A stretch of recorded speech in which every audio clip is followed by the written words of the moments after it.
There's a significant change near the top of the Republican presidential field. New polling shows Donald Trump is still in the lead. But for the first time, Carly Fiorina is in second place. She's followed by Ben Carson and Marco Rubio. This morning, there's new controversy on the campaign trail over what Ben Carson and Trump are saying about Muslims. Nancy Cordes is in Washington. Nancy, good morning. Good morning. And now they're coming under fire from some of their rivals. This is a controversy that first surfaced last week, but blossomed on Sunday when Trump wouldn't say if he'd be comfortable with a Muslim as president. And Carson said point blank he wouldn't be.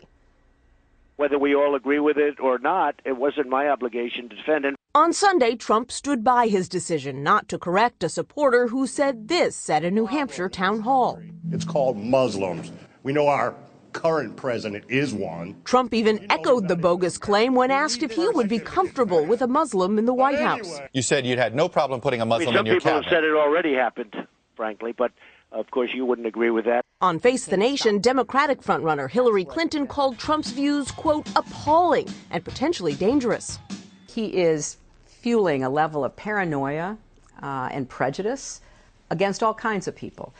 And when you light those fires, you better recognize that they can get out of control. But Trump's GOP rival, neurosurgeon Ben Carson, went even further Sunday, saying Muslims don't belong in the Oval Office because Islam isn't compatible with the Constitution. I would not advocate that we put a Muslim in charge of this nation. I absolutely would not agree with that. Minnesota Democrat Keith Ellison, one of two Muslims in Congress, accused Trump and Carson of fear-mongering. Americans, he said, should be disturbed at these blatant acts of religious bigotry.